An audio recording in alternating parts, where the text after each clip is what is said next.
Bismillahirrahmanirrahim. Assalamualaikum warahmatullahi wabarakatuh. Waalaikumsalam warahmatullahi wabarakatuh. Alhamdulillah wa syukurillah wa la hawla wa la quwwata illa billah. Wassalatu wassalamu ala sayyidina Muhammadin ibn Abdillah wa ala alihi wa ashabihi wa mawala wa ba'du. Alhamdulillah, kita bersyukur kepada Allah Subhanahu wa taala yang sudah menggerakkan hati kita, jasad kita, roh kita untuk dapat bersama-sama bersilaturahim dalam majelis yang mulia ini dengan senantiasa menghidupkan sunnah-sunnah Rasulullah SAW. Mudah-mudahan berkah dari majelis ini akan mengantarkan kita menjadi orang-orang yang diberikan syafaat oleh Allah Subhanahu wa taala melalui Rasulullah SAW.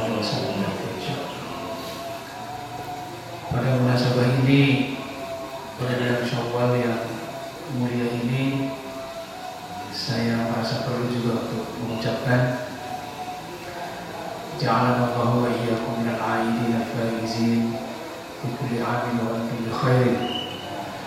Taqabbalallahu minna wa minkum siyamana wa siyamakum, qiyamana wa qiyamakum. Taqabbal ya karim. Mudah-mudahan Allah menerima segala amal perbuatan kita, ibadah kita, puasa kita, sholat kita selama bulan suci Ramadan kemarin, dan bisa menjadi bekal untuk menjalani tantangan yang sesungguhnya. Jadi kalau kemarin bulan puasa itu sebenarnya itu adalah proses training center, itu hanya proses pelatihan. Pertandingan yang sebenarnya dimulai dari bulan Syawal dan seterusnya sampai kita bertemu dengan Ramadan berikutnya. Jadi kalau kita kemarin menafsirkan bahwa bulan Ramadan itu sebagai sebuah terminal yang kita persiapkan sebelumnya, itu sebenarnya tidak begitu tepat. Jadi bulan Ramadan itu merupakan sebuah ajang pelatihan untuk pertandingan yang lebih besar, yaitu kehidupan yang kita jalani setelahnya. Mudah-mudahan pelajaran yang kita kemarin dapatkan selama bulan Ramadan bisa menjadikan kita orang-orang yang memiliki pribadi yang lebih baik, lebih segar, yang lebih memiliki ketaatan yang lebih kepada Allah Subhanahu wa taala. Laisa al-'aib liman labisa al-jadid, walakin al-'aib liman ta'atuhu yazid. Jadi yang namanya aib itu bukan dengan cara menggunakan pakaian baru, rumah baru dan lain sebagainya, tetapi yang namanya aib atau aibul fitri adalah harus menghasilkan ketaatan yang lebih bertambah lagi kepada kita semua. Baik Bapak Ibu sekalian yang dirahmati Allah Subhanahu wa taala, para guru, para kiai, para asatidz yang saya muliakan, mohon izin dan mohon maaf kalau misalnya ada sedikit kekecewaan karena kebetulan yang mengisinya pada hari ini adalah saya, tidak seperti guru-guru yang terjadwal seperti biasa. Baik, pada kesempatan hari ini, pagi ini yang sangat mulia, saya akan sedikit berbagi tentang bab zikir. Ya, bab zikir.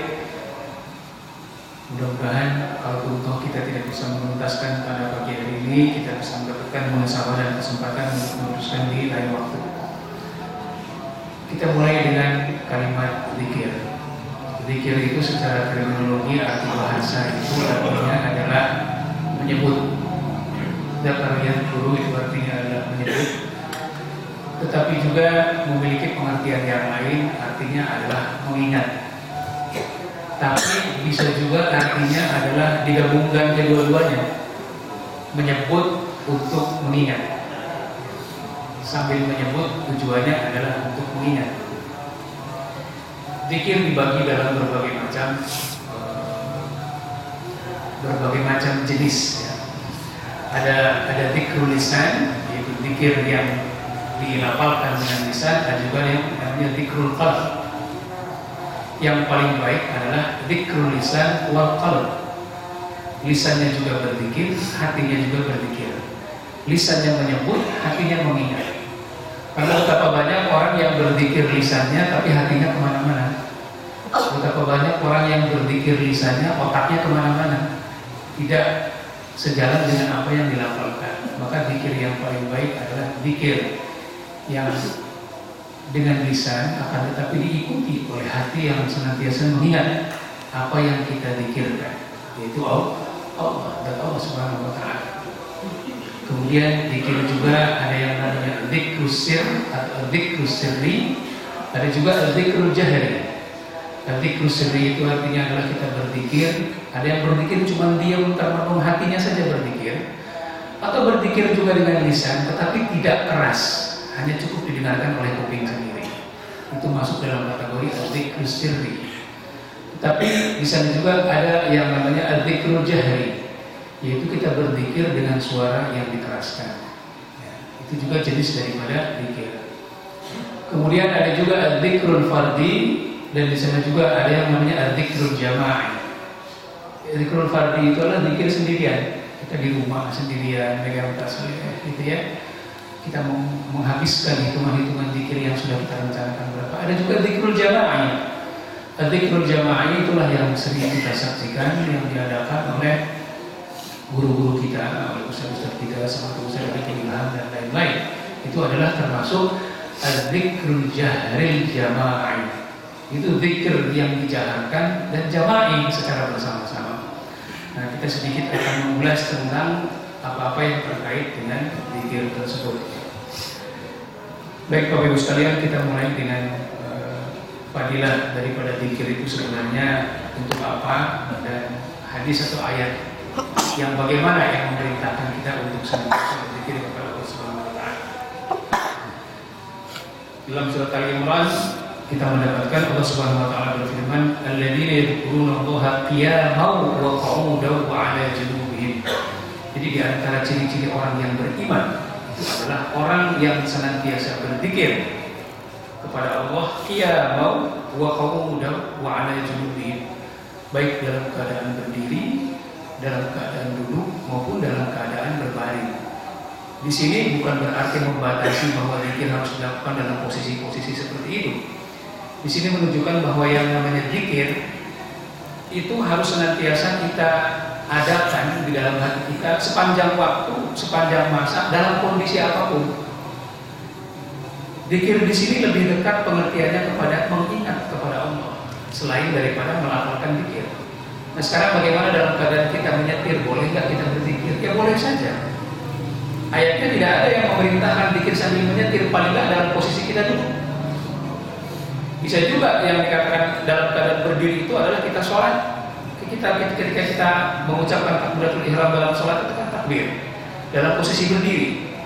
Jadi ayat ini memerintahkan kita untuk berzikir baik lisan maupun hati dalam kondisi apapun.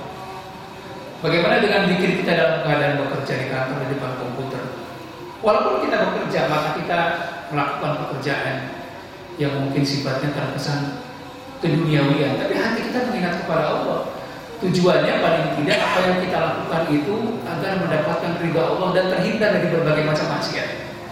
Jadi manfaat daripada zikir qalb, zikir hati itu bisa menghindarkan kita dari berbagai macam dosa yang diakibatkan oleh rutinitas kita sehari-hari.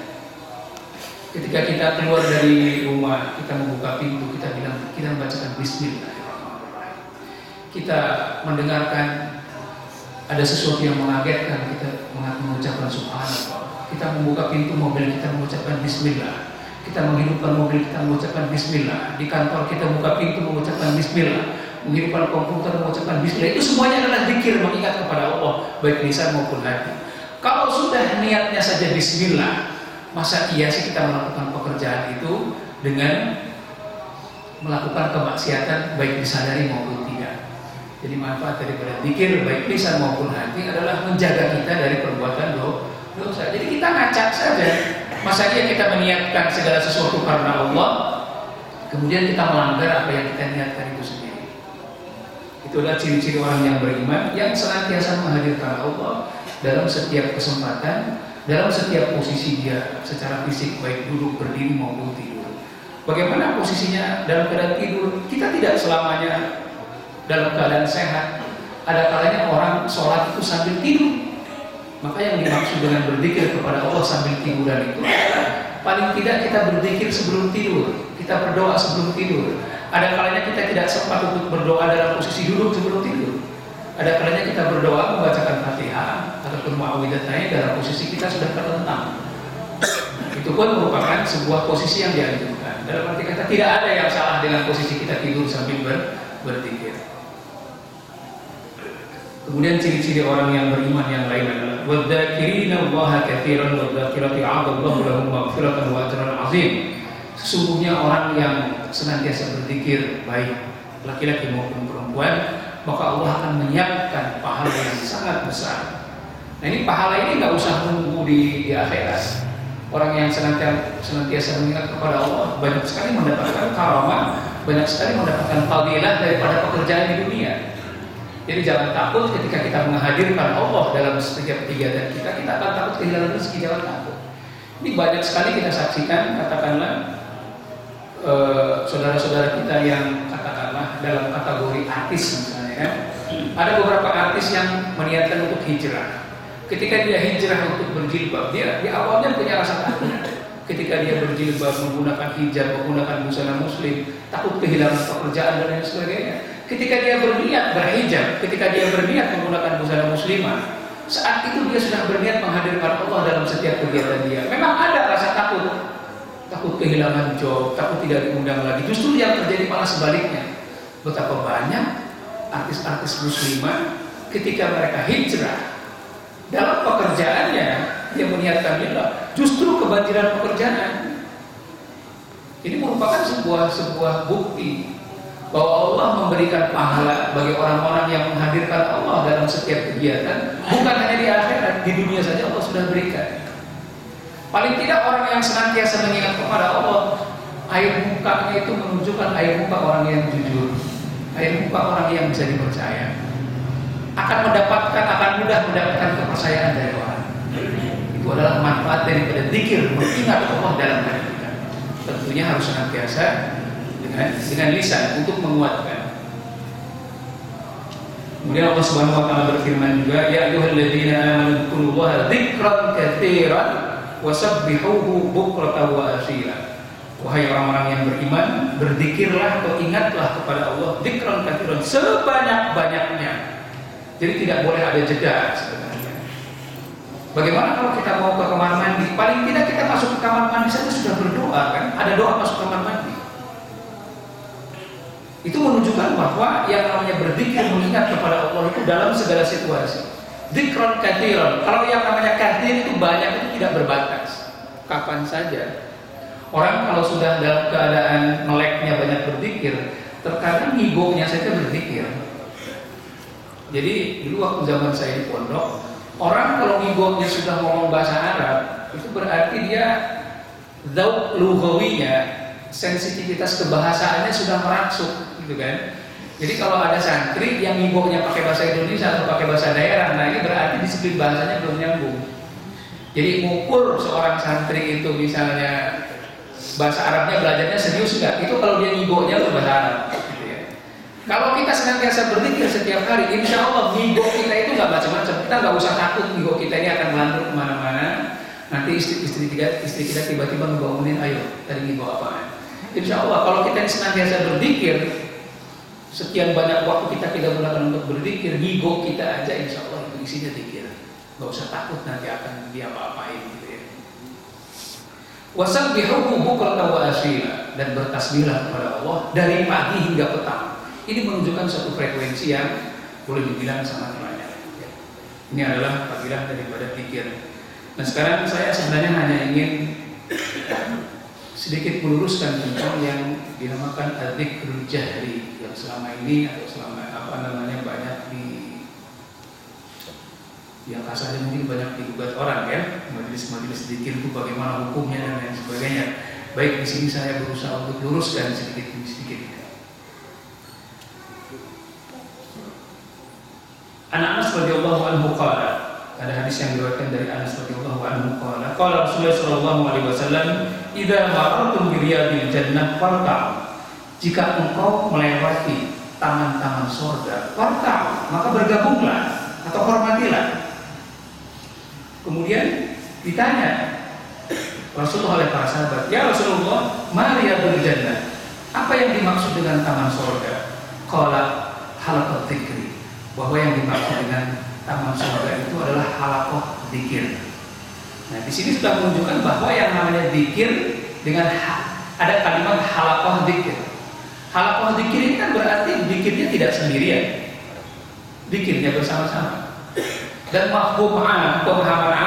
pemahaman umum, kalau sudah berzikir bersama-sama, masa iya sih dzikirnya diam-diaman? Gitu ya. Jadi ini sudah mengindikasikan mafhum umumnya adalah yang dimaksud dengan halaqah dzikir itu adalah dzikrul jama'i al-jahri, yaitu dzikir berjamaah secara jahar.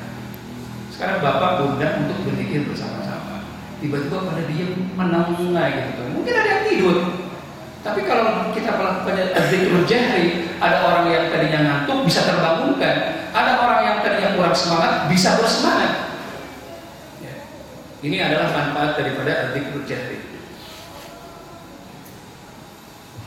Kemudian ada satu ayat, yaitu dalam surat Al-Kahfi ayat 27, di mana Rasulullah SAW diperintahkan untuk bersabar bersama orang-orang yang berzikir. Ini asbabun nuzul daripada turunnya ayat di mana Allah Subhanahu wa taala berfirman, "Wasbir nafsaka ma'al ladzina yad'una rabbahum bil ghadati wal 'asya." Jadi Rasulullah SAW diperintahkan oleh Allah Subhanahu wa taala untuk bersabar dengan cara apa? Wasbir nafsaka. Bersabarlah engkau atau dirimu ma'al ladzina yad'una rabbahum, dengan orang-orang yang berdoa kepada Tuhannya bil ghadati wal 'asya, dari pagi sampai malam. Siapa orang-orang itu?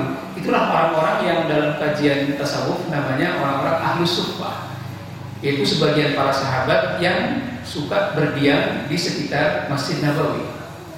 Nah, itu adalah orang-orang yang dimuliakan oleh Allah Subhanahu wa taala karena apa? Sepanjang hidupnya, sepanjang hari dia senantiasa banyak melantunkan zikir.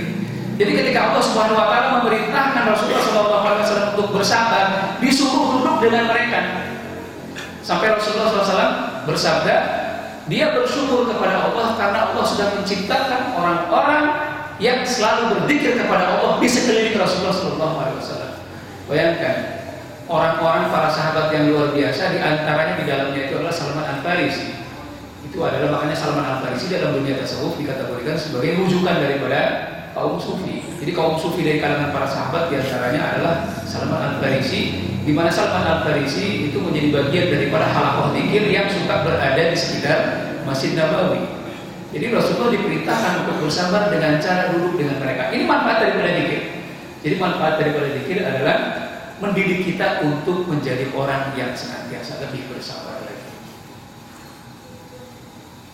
Wa fi riwayat Ibnu Ahmad fi Zuhd an Thabit, dalam riwayat yang sama hadis ini dikatakan bahwa ketika Salman Al-Farisi didatangi oleh Rasulullah SAW, faqad sayyidina Salman wa ashabuhu an dzikri bi qulubi Rasulullah SAW dalilun ala annahum kanu yajharuna fihi qabla qudumihi wa hadha dalilul jahri bihi. Jadi ketika Rasulullah SAW diperintahkan Allah Subhanahu wa taala untuk bergabung dalam halaqah dzikir itu, Salman kemudian dia berdiri. Dia diam dari dzikirnya, kemudian dia berdiri untuk menyambut Rasulullah SAW datang. Ini mengindikasikan bahwa diamnya Salman, berdirinya Salman itu karena kondisi dia sebelumnya yang sedang berzikir dalam keadaan jahat. Ya. Bagaimana mungkin dia akan menghentikan kegiatan kalau dia diam, mulutnya enggak berzikir. Jadi ketika Salman menyambut Rasulullah SAW mendatangi beliau dalam keadaan mereka berzikir, itu mengindikasikan bahwa zikir yang dilakukan oleh Salman dan teman-temannya dan para sahabat itu adalah zikir yang dilakukan dalam keadaan jahar, bukan dalam keadaan sir. Kemudian Rasulullah SAW itu bertanya kepada para sahabat, dia penasaran kenapa Allah sampai memerintahkan dia untuk bersikap sabar dengan bergabung di antara majelis zikir itu. Faqala, Rasulullah bertanya kepada mereka, "Ma kuntum taqulun?" Apa yang kalian katakan? Apa yang kalian bacakan? Karena mungkin ketika Rasulullah datang tidak terdengar dengan jelas. Qulna nadhkurullah. Salman dan teman-teman dan para sahabat mengatakan, kami berzikir kepada Allah, kami mengingat Allah. Inni ra'aitu rahmatan tanzilu 'alaikum wa ahbabtu an usyarikakum fiha. aku melihat, ini kata Rasulullah, aku melihat ada rahmat yang turun di atas kalian ketika kalian berzikir. Wa habbtu an usyarikakum fi, dan aku sangat menyukai untuk bergabung dengan kalian, musyarakah, untuk bergabung dengan kalian dan membacakan zikir bersama. Tsumma qala alhamdulillahilladzi ja'ala fi ummati mimman amartu an asbira nafsi ma'ahu. Aku bersyukur kepada Allah yang sudah menciptakan, yang sudah mengadakan, yang sudah mengkondisikan di umatku orang-orang yang berzikir, di mana aku bisa bersabar, belajar bersabar dengan mereka. Jadi Rasulullah sendiri ternyata sangat menikmati majelis zikir, karena dengan majelis zikir itulah dia diperintahkan oleh Allah Subhanahu wa taala untuk lebih bersabar. Ini manfaat daripada majelis zikir.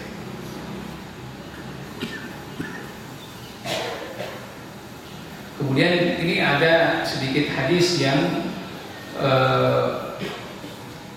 para sahabat mengeluhkan ada orang yang berzikir dalam keadaan suaranya keras. Wa an Zaid bin Aslam radhiyallahu anhu qala, ada hadis yang diriwayatkan oleh Zaid bin Aslam radhiyallahu anhu qala, qala Ibnu al-Adra, in taraktu ma'an Nabi sallallahu alaihi wasallam. Ibnu al-Adra kebetulan pergi dengan Rasulullah sallallahu alaihi wasallam, berjalan dengan Rasulullah sallallahu alaihi wasallam. Famarra bi rajulin fil masjid yarfa'u sautahu. Kemudian Rasulullah melewati sebuah masjid dan dia mendapati ada orang yang sedang berzikir sambil mengeraskan suaranya di dalam masjid itu. Qultu, kemudian Ibnu Adra bertanya kepada Rasulullah, "Ya Rasulullah, asa ayyakuna dzalika mura'iyan?" Aku yakin kayaknya orang yang berzikir di dalam masjid dengan suara yang keras itu adalah orang yang sedang melakukan riya, orang sombong. La walakinnahu awam. Rasulullah SAW menjawab, tidak, justru sebaliknya. Dia tidak sedang melakukan perbuatan riya, justru dia sedang merendahkan dirinya di depan Allah. Jadi ini merupakan sebuah pemahaman yang keliru, bahwa kalau kita melakukan zikir dikatakan riya. Rasulullah mengatakan tidak, bal awabu, bahwa dia sesungguhnya sedang merendahkan hatinya di depan Allah Subhanahu wa taala. Wa fi riwayatin an Uqbah bin Amir, dalam riwayat yang lain radhiyallahu anhu, anna Rasulullah sallallahu alaihi wasallam qala, bahwa Rasulullah SAW dalam hadis ini berkata kepada laki-laki tersebut, yuqalu lahu dzul bajjadaini innahu awahu wa dzalika annahu kana yadhkurullah, bahwa sesungguhnya orang itu, laki-laki itu sedang merendahkan dirinya di depan Allah dengan cara mengingat dan berzikir.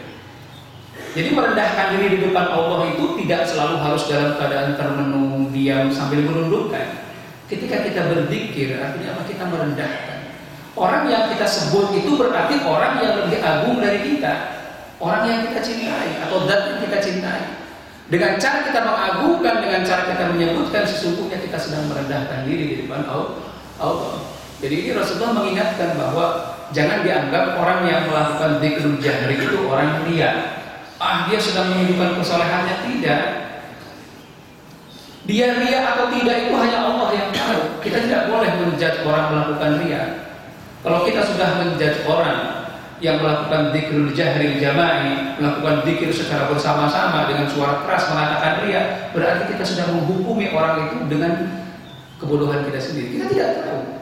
Niat dia datang jauh-jauh dari BSD ke Sentul misalnya, katakanlah menghadiri majelis zikirnya Arifin Ilham. Ngapain?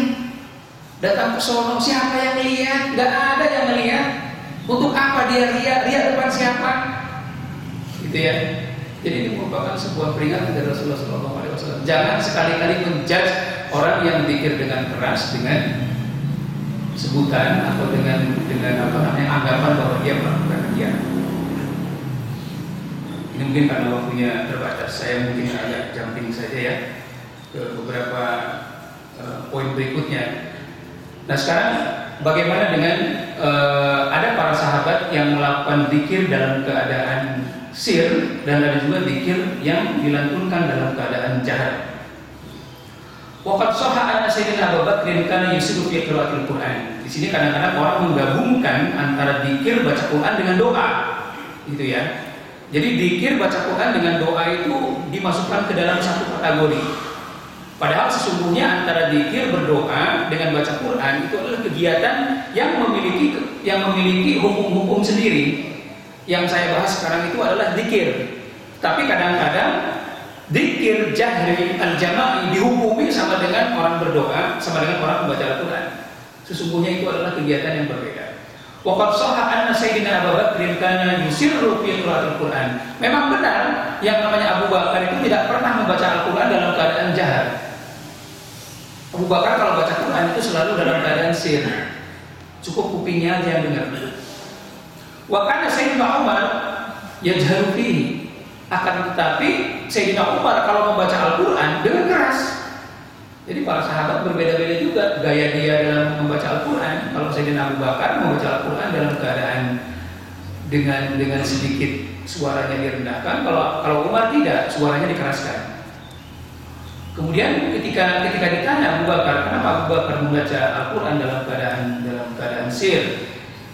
Tujuannya adalah limujahadatin nafsi wa ta'limiha turuqul ikhlas, yaitu untuk mendidik dirinya sendiri agar dapat beribadah dengan ikhlas. Itu tujuan daripada Sayyidina Abu Bakar. Sayyidina Abu Bakar radhiyallahu anhu ketika dia membaca Quran dalam keadaan sir, dia mendidik dirinya untuk ikhlas. Dia punya tujuan sendiri.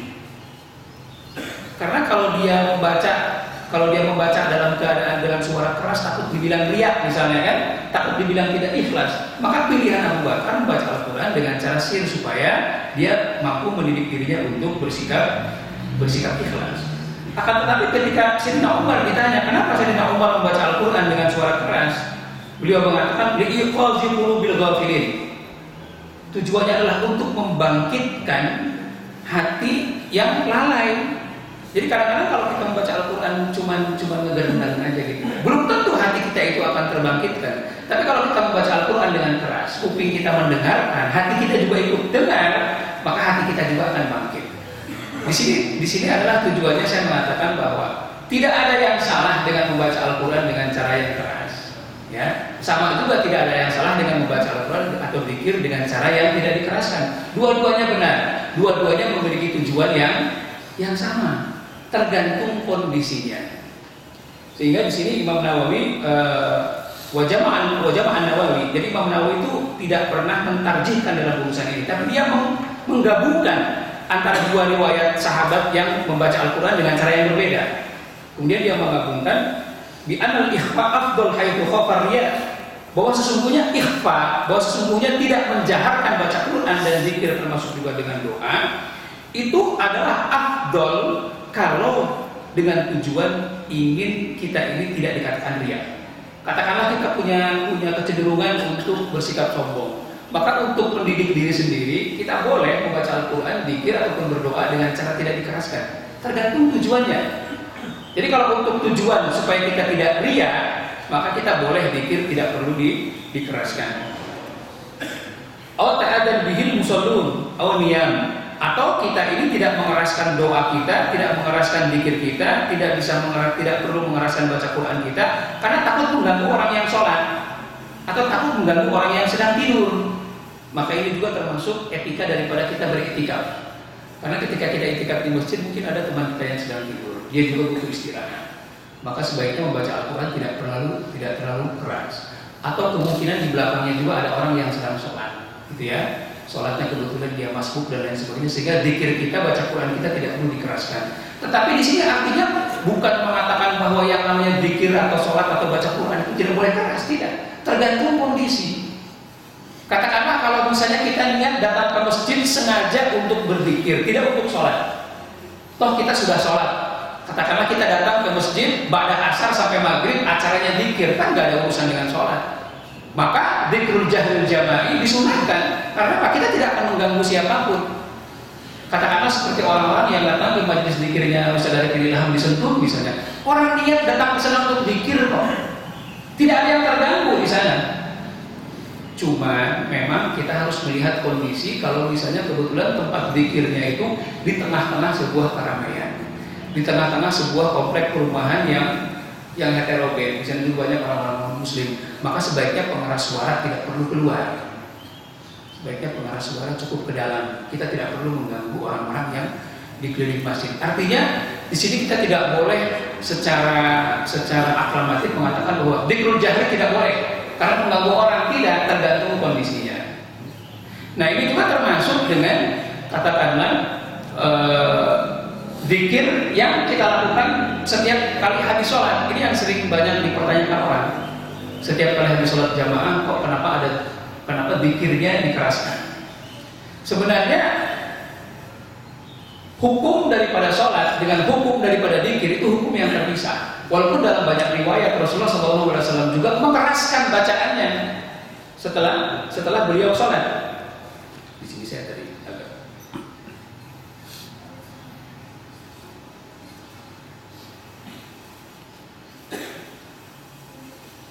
Ada riwayat di mana Rasulullah SAW sendiri senantiasa melafalkan La ilaha illallah wahdahu la syarika lahu lahul mulku wa lahu ala kulli syai'in qadir la haula wala quwwata illa billahil aliyyil azim. Setelah sholat itu dalam keadaan keras. Keras itu artinya barisan di belakang itu mendengarkan ketika Rasulullah membacakan itu.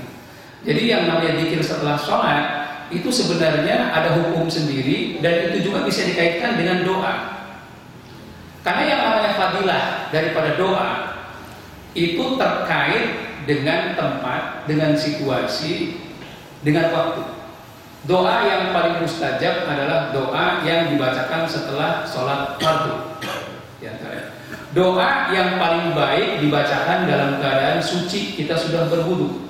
Doa yang paling baik dibacakan ketika kita menghadap kiblat. Dan doa yang paling baik didahului dengan zikir. Jadi sebenarnya ini merupakan hal yang terkait. Jadi zikir yang kita bacakan setelah sholat adalah zikir yang sebagai pengantar kita untuk berdoa. Kenapa berdoanya saat itu? Karena doa yang paling baik melihat kondisi kita. Bayangkan setelah sholat kondisi kita dalam keadaan suci, kita habis berwudu, kita menghadap kiblat. Setelah sholat fardu itu adalah waktu yang paling fadilah, waktu yang paling afdal untuk berdoa. Didahului dengan zikir, apalagi dilakukan secara bersama-sama. Maka insya Allah dalam waktu yang lain kita akan membahas bagaimana fadilah daripada takmin. Takmin itu mengucapkan amin. Kalau kita mengucapkan mengamini doa seorang imam secara bersama-sama itu beda dampaknya dengan kalau kita berdoa sendiri. Jadi ketika imam, kalau kita mengatakan misalnya Rabbighfirli wa liwalidayya warhamhuma kama rabbayani shaghira, Allah hanya akan mengamini doa kita sendirian. Tapi kalau seorang imam mengatakan Rabbana ighfir lana wa liwalidina warhamhum kama rabbawna shighara, dia berdoa bersama-sama untuk semua dan semua mengamini. Dampaknya berbeda. Allah akan mengabulkan doa ketika diamini oleh banyak orang daripada doa yang dibacakan sendirian. Jadi fadilah daripada zikir dan berdoa setelah sholat itu jauh lebih banyak daripada kita berdoa dan berzikir sendiri-sendiri. Menurut keyakinan yang di sini berusaha untuk saya luruskan, bahwa yang namanya zikir setelah sholat itu juga dilakukan oleh Rasulullah SAW sebagai pengantar doa. Karena apa? Doa yang paling baik yaitu tadi dalam kondisi kita suci, ba'da sholat fardu menghadap kiblat dengan posisi duduk yang sangat takdim kepada Allah Subhanahu Wa Taala. Kapan kita berdoa dalam posisi seperti lebih baik daripada itu? Tidak ada. Ya. Jadi posisi kita setelah sholat berdoa itu adalah posisi yang terbaik. Apalagi secara bersama-sama kemudian diamini. Nah kemudian ini saya sedikit mungkin ada ayat yang sering digunakan untuk menolak yang namanya berdoa atau zikir dengan suara keras. Yaitu dari surat Al-Isra ayat ke-110, wala tajhar bi sholatika wala tukhafit biha, dan janganlah engkau mengeraskan sholatmu. Sholat itu artinya adalah doa, ya. Jangan mengeraskan sholatmu. Nah, maka para ulama memberikan catatan dari ayat ini dengan berbagai macam catatan. Ya. Yang pertama adalah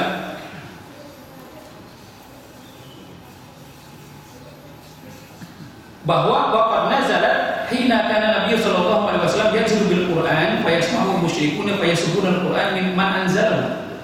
Jadi ketika hadis ini, ayat ini diturunkan ketika Rasulullah sallallahu alaihi wasallam membacakan Al-Qur'an. Ini ayat ini sebenarnya ayat Makkiyah, bukan ayat Madaniyah. Ayat Makkiyah diturunkan di Mekah.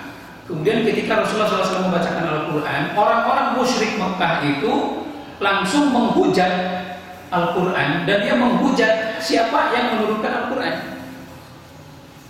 Jadi sebenarnya perintah untuk tidak mengeraskan bacaan Al-Quran itu sifatnya sangat khusus, yaitu ketika Rasulullah SAW tinggal di Madinah, tinggal di Mekah, di mana pada saat itu umat Islam masih dalam keadaan lemah, masih dalam keadaan mudah dihina, dalam keadaan mudah ditekan, dalam keadaan mudah untuk dihujat. Jadi ketika Rasulullah SAW membacakan ayat Al-Quran, itu orang-orang Quraisy kafir Mekah itu menghujatnya. Maka turunlah ayat untuk tidak mengeraskan dengan alasan itu. Nah kemudian para ulama memberikan catatan lain bahwa yang namanya Anna jama'atul minal mufassirin minhum Abdurrahman bin Yazid bin Aslam, ini dari kalangan para mufassir, di antaranya adalah Abdurrahman bin Yazid bin Aslam dari pengikut Imam Malik, hamalu al-ayah ala dzikri hala qiraatul Quran, bahwa yang dilarang itu adalah berzikir dalam keadaan orang ada yang membaca Al-Quran. Ta'ziman li qiraatil Quran. Jadi kalau misalnya ada orang yang sedang membaca Al-Quran, kita tidak boleh berzikirnya itu sama kerasnya dengan orang yang membaca Al-Quran. Karena yang namanya bacaan Al-Quran itu lebih mulia daripada dzikir. Jadi ayat ini dimaksudkan seperti itu. Wala tajhar bi sholatika. Janganlah engkau mengeraskan doamu, tujuannya adalah untuk menghormati orang yang sedang membaca Al-Quran yang ada di sekeliling kalian. Jadi kalau misalnya di masjid ada orang yang sedang membaca Al-Quran dengan keras ataupun dalam keadaan membaca Al-Quran dia tidak mengeraskan, kita tidak boleh berzikir terlalu keras sehingga melampaui suaranya, melampaui orang yang membaca Al-Quran dan mengganggu dia. Ini adalah catatan ulama yang terkait dengan ayat ini. Dengan ayat ini yang sering ditafsirkan tidak boleh berdoa dengan keras. Yang pertama. Kemudian alasan yang kedua adalah ma dzakarahu ulama usufiyyah min anna al-amra fil ayati khasun bin Nabi sallallahu alaihi wasallam. Para ulama tasawuf mengatakan bahwa ayat ini sebenarnya diturunkan khas kepada Nabi sallallahu alaihi wasallam pada detik itu. Jadi ayat ini diturunkan khusus kepada Nabi Muhammad sallallahu alaihi wasallam untuk mengantisipasi kondisi pada saat itu. Jadi hukumnya mahdhuf, tidak berlaku pada umatnya di kemudian hari. Karena ketika Rasulullah SAW tinggal di Madinah, ketika Islam sudah menjadi agama yang mayoritas dengan posisi yang sangat kuat, justru dianjurkan untuk membaca Al-Quran dengan keras, untuk berzikir dengan keras dan lain sebagainya. Kemudian ada juga riwayat yang mengatakan bahwa ayat ini diturunkan karena Rasulullah SAW mendapati ada anak yang berdoa. Doanya itu gini, Allahumma inni as'aluka al-qasral abyad an yaminil jannah. Ya Allah, aku berdoa memohon kepada Engkau untuk supaya diberikan istana putih di samping istananya Rasulullah SAW. Ini yang dimaksud tidak boleh berlebihan itu di sini. Berdoa yang tidak boleh berlebihan bukan suaranya, tapi permintaannya yang terlalu berlebihan. Jadi sebenarnya ayat ini diturunkan dengan berbagai macam catatan sehingga tidak bisa dijadikan alasan untuk menghukumi atau menjustifikasi bahwa berdoa ataupun berzikir tidak boleh dengan suara keras. Nah ini saja mungkin yang dapat saya sampaikan pada pagi hari ini. Mudah-mudahan ini bisa menjadi iktibar buat kita semua. Mudah-mudahan kita tidak terlalu bersikap antipati kepada teman-teman yang selama ini berzikir dengan jahar, baik dalam majelis-majelis zikir maupun zikir setelah kita melakukan salat fardu. Ya, apalagi kita dengan suasana yang seperti ini, kita membutuhkan syiar-syiar, di mana syiar Islam kalau tidak ditunjukkan dengan cara berzikir seperti itu, bagaimana lagi? Asal memang zikir tidak dilakukan secara berlebihan dengan sound system yang terlalu keras keluar dan sebagainya. Itu saja mungkin yang dapat saya bagikan. Mudah-mudahan bisa menjadi kawan buat diri saya pribadi. Kurang lebih mohon maaf. Assalamualaikum warahmatullahi wabarakatuh. Waalaikumsalam warahmatullahi wabarakatuh. Baik, kami beri kesempatan untuk tanya jawab. Dipersilakan bila ada yang ingin bertanya. Tidak ada.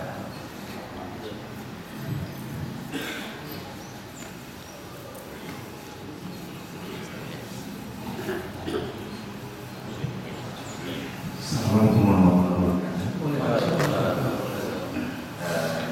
Saya ingin bertanya terkait dengan zikir, hubungan dengan akhlak. Gimana orang yang sering berzikir tapi perilaku akhlaknya nggak baik? Apa otomatis zikir? Otomatis ada.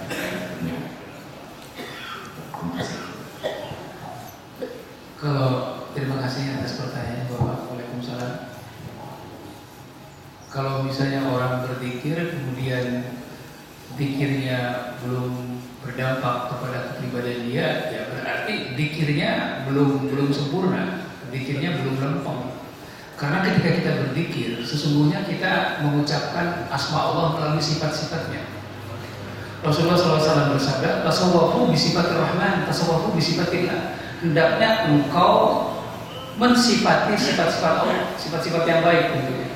Ketika kita melafalkan sifat-sifat Allah, kita misalnya berzikir ya Karim, ya Karim, ya Karim, ya Latif, ya Latif. Itu nanti kita akan bahas dalam bab yang namanya dzikrul mufrad, yaitu zikir dengan kalimat-kalimat mufrad. Mufrad itu kalimat tunggal. Itu juga kan diperdebatkan. Bagaimana orang berzikir dengan ya Karim, ya Karim, ya Karim, ya Karim, ya Latif, ya Latif, ya Latif, ya Latif, ya Razzaq, ya Razzaq. Kalau kita minta rezeki kan gitu. Kita melafalkan sampai sekian ratus ribu kali ya Razzaq, ya Razzaq, ya Razzaq. Sebenarnya ketika kita melafalkan asma Allah melalui sifat-sifatnya, kita mendidik diri kita sendiri untuk mensifati itu. Ya Rahman, ya Rahman, ya Rahman. Kalau kita mengatakan ya Rahman, wahai yang Maha Pengasih lagi Maha Penyayang, kemudian itu tidak mendidik kita menjadi orang yang pengasih. Kita mengatakan ya Razzaq, kita meminta Allah untuk memberikan rezeki kepada kita, tapi membuat diri kita juga tidak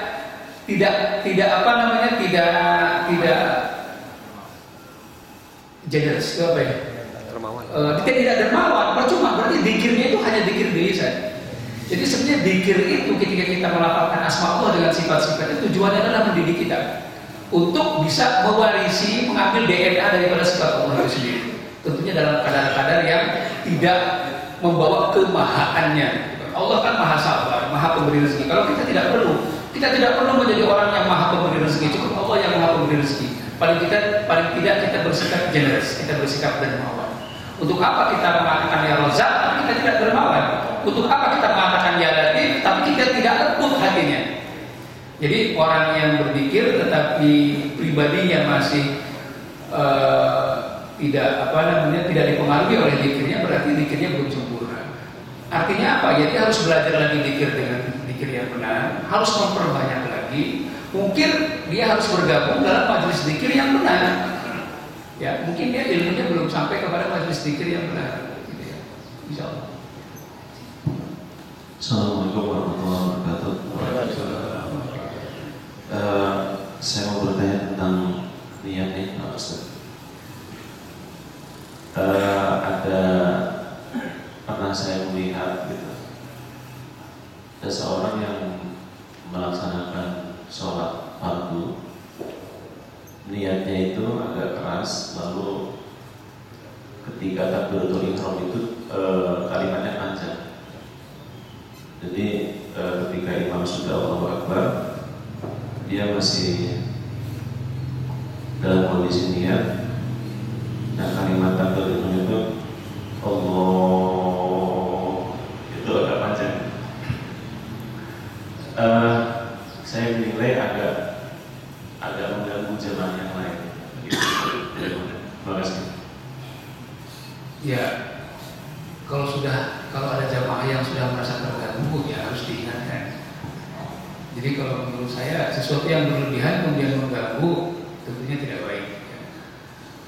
Memang ini agak kontradiktif dengan tadi yang saya katakan, bahwa dia sedang memperendahkan diri di depan Allah. Tapi misalnya begini Pak, kalau masing-masing orang, kalau masing-masing jamaah konsentrasi kepada sholatnya sendiri-sendiri ketika dia berjamaah, insya Allah kalau menurut saya dia tidak akan terganggu dengan yang begini.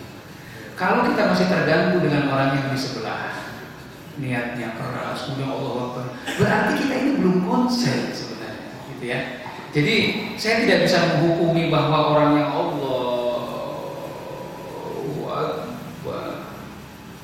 gitu ya, itu salah, tidak. Berarti kalau menurut saya yang harus disalahkan dulu bukan orang yang ini, tapi kok kenapa sih itu masih mikirin orang di sebelah gitu loh? Bukannya mikirin Allahu Akbarnya sampean itu gimana caranya supaya tidak mengganggu dan tidak terganggu. Jadi kalau menurut saya dua-duanya yang harus dilakukan. Dia juga kalau kebetulan sahabat kita, jamaah kita, jujur aja bilang, Ji, sorry kalau ente sholat itu kayaknya agak mengganggu, ini aneh agak terganggu deh. Suaranya bisa nggak diperanin dikit? Terus kalau bisa gerakannya bisa nggak sih, nggak usah sampai kelihatan, karena ketika tangan sampai yang sendiri, wah melihat di samping itu kalau Allah. Nah bisa nggak usah terlalu lebay, omongin aja kan nggak apa-apa gitu ya. Karena ada juga yang sampai gitu ya. Sehingga orang yang di belakang itu yang tadinya lagi khusyuk lihat ya gitu kan. Nah, jadi memang kalau Pak, ini mohon maaf, kita sedikit ngomongin komentari masalah sholat jamaah. Dalam hadis sholat jamaah itu kan ada kelipatan pahala.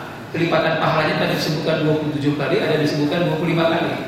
Kemudian sahabat bingung, ini sebenarnya kelipatan pahalanya ini mana yang benar, 27 atau 25? Maka para ahli fikih mengatakan dua-duanya benar. Kelipatan pahala sholat jamaah itu relatif. Yang paling ultimate itu 27. Yang paling sedikit bisa tidak ada. Jadi kualitas sholat jamaah itu bergantung dengan berbagai macam hal. Pertama, tergantung dengan masjid. Orang sholat jamaah sedikit dengan orang sholat jamaah banyak, kelipatan pahalanya berbeda. Semakin banyak jamaahnya, semakin banyak kelipatan pahalanya. Orang yang sholat berjamaah di rumah dengan di masjid berbeda. Orang yang sholat berjamaah di musola dengan di masjid jami berbeda pahalanya. Orang yang sholat berjamaah dengan kemampuan imam yang qiraatnya bagus dengan tidak bagus berbeda. Ketika imam qiraatnya bagus, makmum terbawa khusyuk, kelipatan pahalanya lebih banyak daripada imam yang membaca tidak fasih, kemudian makmumnya tidak khusyuk. Ini, jadi yang namanya sholat jamaah itu kualitasnya berbeda-beda. Termasuk juga dengan keikhlasan makmum diimami oleh orang itu. Kalau kita melihat hadis tentang imamah, tentang berimam, innama ju'ilal imam liyutamma bihi. Sesungguhnya seorang imam itu ditunjuk menjadi imam untuk diikuti. Jadi saya agak merasa, boleh dibilang saya agak menangkap ketidaksempurnaan sholat berjamaah kalau ada makmum dengan imam gerakannya nggak seragam.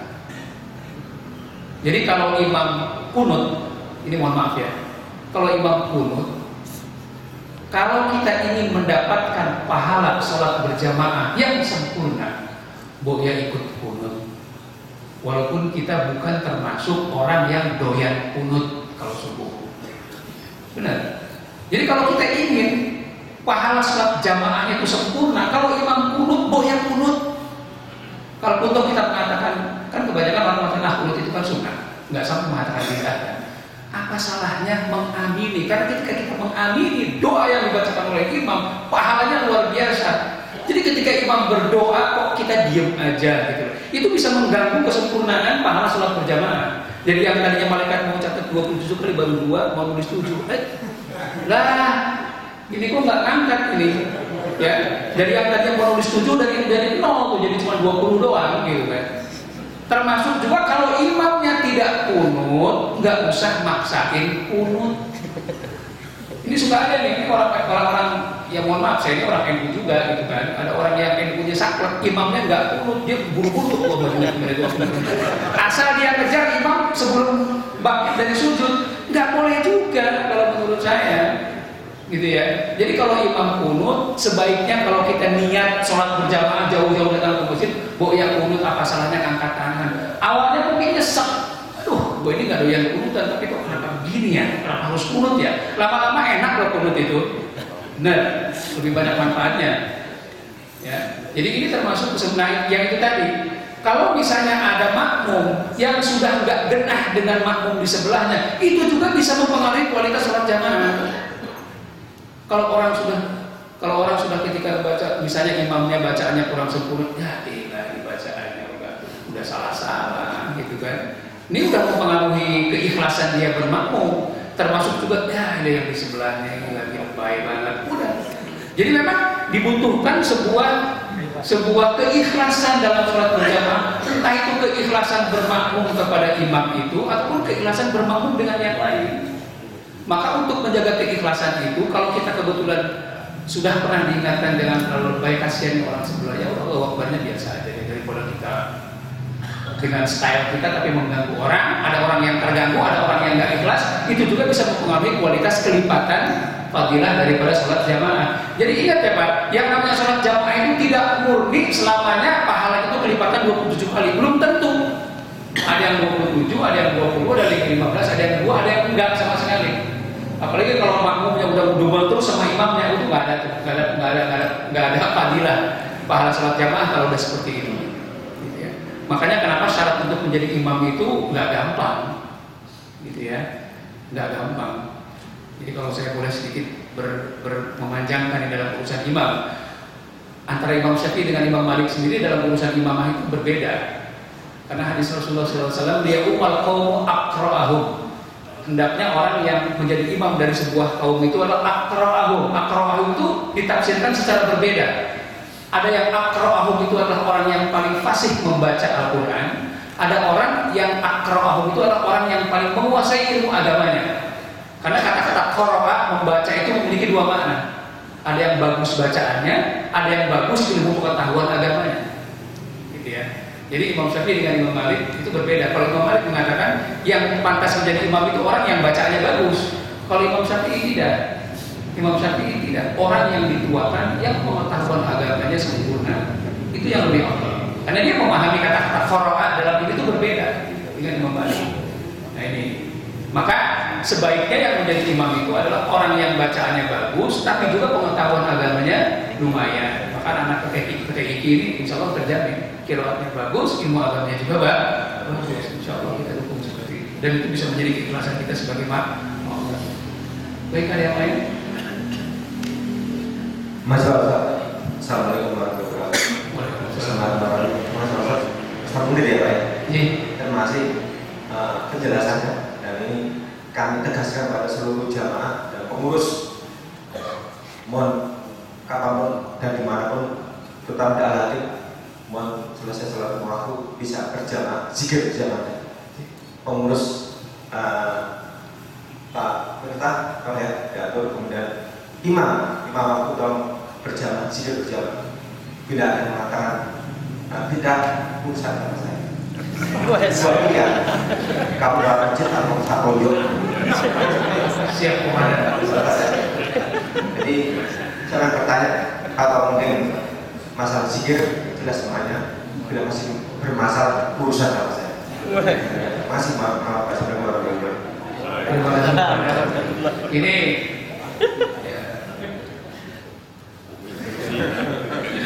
kalau boleh saya tambahkan, ini termasuk urusan salaman. Urusan salaman itu hukumnya nggak usah dikait-kaitkan dengan urusan sholat, ya. Urusan salaman itu ada hukum sendiri. Setiap seorang muslim bertemu dengan seorang muslim, hendaknya adalah saling mengucapkan salam. Itu dulu. Dan ucapan salam yang sempurna adalah ketika dia saling bersalaman. Waktunya kapan? Kapan saja dia bertemu. Kalau kebetulan bertemunya adalah setelah sholat jamaah, maka lakukanlah salaman setelah sholat jamaah.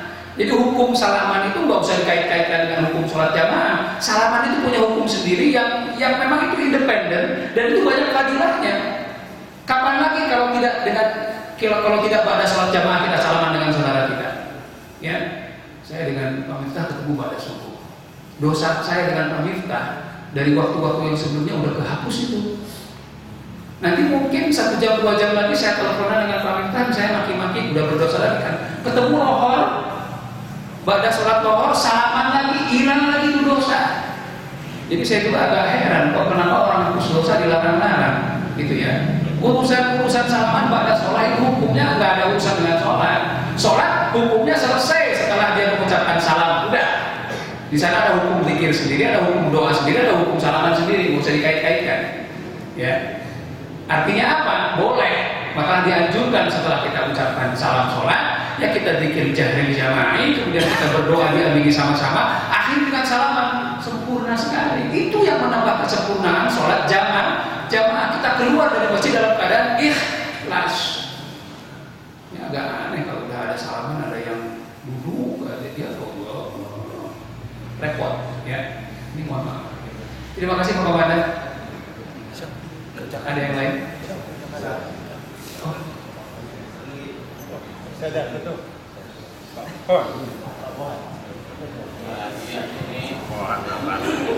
Sama pengurus. Ustaz, saya mau menanyakan masalah istighosa. Kalau sekarang kan istighosa ini mau ujian ada istighosa, mau pileg ada istighosa, mau jadi presiden ada istighosa. Ini sebenarnya apakah memang ada di zaman Rasulullah di masalah istighosah ini atau sama nggak dengan yang zikir yang berjamaah tadi yang Ustaz jelaskan? Sebenarnya bab istighosah itu sudah kita bahas dalam pertemuan kemarin ya. Istighosah itu zaman Rasulullah SAW pun dilakukan. Sayyidina Umar itu melakukan istighosah ketika dia minta hujan. Minta hujan termasuk bagian dari istighosah. Dan ketika beliau istighosah itu di depan makam Rasulullah SAW. Ini kaitannya dengan fadilah daripada makam Rasulullah SAW. Jadi istighosah ini merupakan sebuah ibadah yang memang dilakukan oleh para sahabat, yang biasanya dilakukan dalam situasi yang sangat darurat. Pada saat itu kok kenapa istighosahnya itu minta hujan? Karena masalah yang paling krusial di padang pasir itu masalah hujan, Pak. Nah sekarang masalah kita kan bukan masalah hujan saja kan, masalah keamanan, masalah kedamaian dan sebagainya. Jadi istighosah itu merupakan sebuah ibadah yang sangat luar biasa bagus, karena juga disunahkan dan dilakukan oleh para sahabat. Kemudian di dalam istighosah juga kita melakukan zikir kan.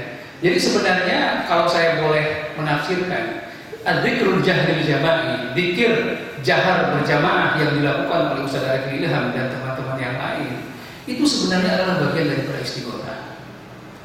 Kok kenapa istighosah itu kalau pas mau ujian, kalau pas apa, lebih bagus daripada gak istighosah sama sekali? Orang udah jelas punya hajat kok, ya kan? Pengen damai pemilunya, pengen menang kepilih, pengen lulus ujiannya. Kok bersikap jumawa sama Allah, nggak mau minta sama Allah? Kalau kita biasa minta sama Allah dengan cara berzikir biasa, maka karena permintaannya ini khusus, ini merupakan ujian akhir anak-anak yang menentukan masa depan dia, maka kita berdoanya pun secara khusus. Kalau kita nggak cukup berdoa sendirian, rame-rame kita mendoakan anak kita, jadi nggak ada yang salah. Ya, karena berdoa sendiri, berdoa bersama-sama jauh lebih baik daripada kita berdoa sendiri. Apalagi orang yang punya nasib yang sama. Anak-anak kita mau lulus ujian ini, lulus apa enggak nih? Itu menentukan nasib dia ke depan.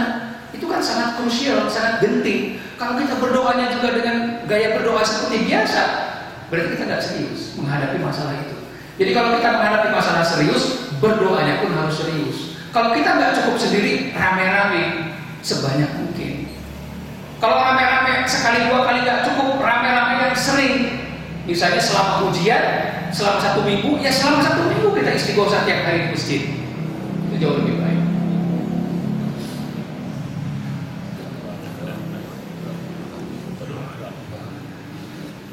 Kita sama-sama berdoa dengan Pak Kiai mau berdoa.